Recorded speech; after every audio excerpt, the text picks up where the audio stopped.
హైదరాబాద్లో కుండపోత వాన కురుస్తోంది. నిన్న ఉప్పల్లో అత్యధికంగా 85 మిల్లీమీటర్ల వర్షపాతం నమోదైంది.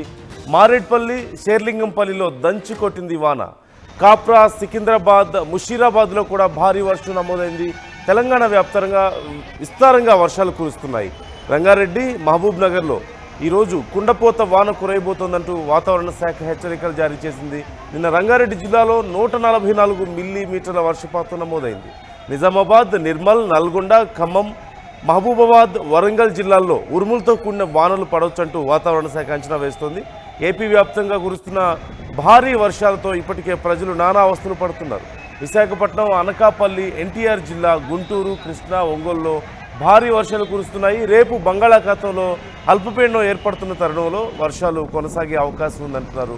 వచ్చే వారం రోజుల పాటు ఈ వర్షాల ప్రభావం రెండు రాష్ట్రాల మీద ఉండబోతోంది అంటున్నారు. ఇప్పటికే అధికారులు అన్ని చర్యలు తీసుకుంటున్నారు. ముఖ్యంగా జీహెచ్ఎంసీ పరిధిలో చాలా ప్రాంతాల్లో వర్షాల ప్రభావంతో ట్రాఫిక్ తీవ్ర అంతరాయం ఏర్పడింది. నేను రాత్రంతా కూడా చాలా ప్రాంతాల్లో సుదీర్ఘంగా ట్రాఫిక్ అంతరాయం ఏర్పడిన నేపథ్యంలో కిలోమీటర్ల మేర ఈ ట్రాఫిక్ సమస్య ఏర్పడినట్లుగా తెలుస్తోంది. జీహెచ్ఎంసీ అధికారులు కూడా పరిధిలో పూర్తి స్థాయిలో పర్యవేక్షిస్తున్నారు. ఇప్పటికే ఇటు ప్రభుత్వం కూడా దీనికి సంబంధించి అన్ని చర్యలు తీసుకుంటోంది.